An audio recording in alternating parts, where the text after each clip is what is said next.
Okay, we're here at the fantastic H Club London in the heart of Covent Garden, and I'm here to have a business development conversation with Dan May of Oliver. Hi, Dan. Hi, good afternoon. Good afternoon, good to see you. First question that I wanted to ask you is about business development plan. What do you think are the key ingredients of a great business development plan?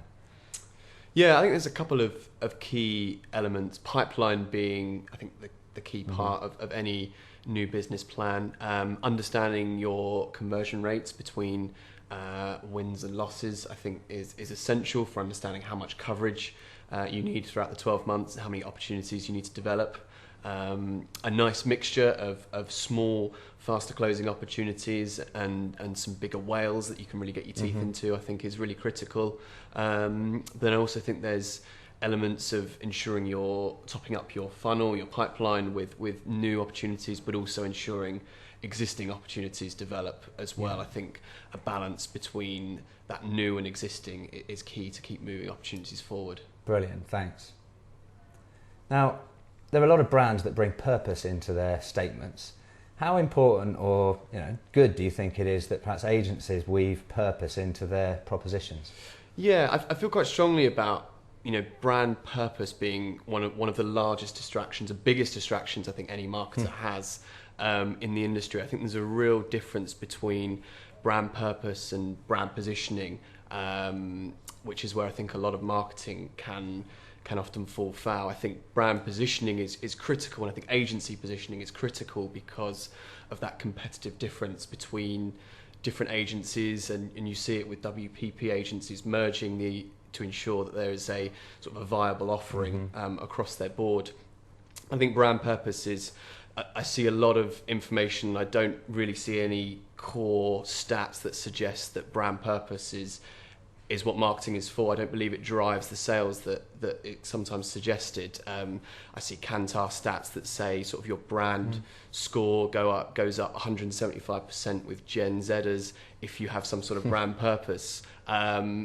How that translates into sales, I don't know. I don't know what Kylie Jenner's brand purpose is when she releases a new lip kit, but can sell out a pop-up in Topshop in New York, for example.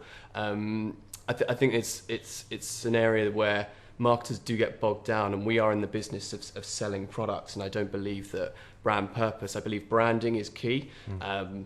A lot of people from a brand purpose perspective call out the Nike Colin Kaepernick advert that was recently done, but that's been done over decades of good branding and a good strong brand by Nike. It's not something that's been developed overnight. I wondered about the Iceland Christmas advert. It's an advert which I believe got most of its traction through the fact it wasn't going to be allowed on TV. From an actual marketing perspective, I thought it was any company could have put their name at the end of that, and it would have driven the same sort of reaction to it.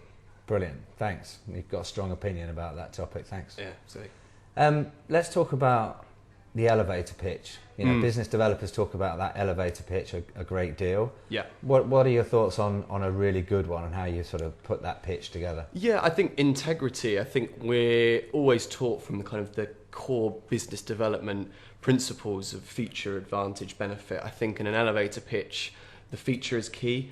I think the advantage is less important than the benefit to the actual client. So if you can talk about, we do X and for you it does this, I believe that it can help that elevator pitch be nice and succinct and quick and relevant to the person you're talking to, because that brevity is ultimately what people want to hear. And I think just telling people what you do as an agency, rather than any big pie in the sky sort of thinking from an elevator pitch perspective, especially, or if you try to bring in brand values, I think just core hard facts with a benefit to the client is what makes, from an agency perspective, a really good Brilliant. pitch. So clarity and brevity. Absolutely. Terrific, thank you.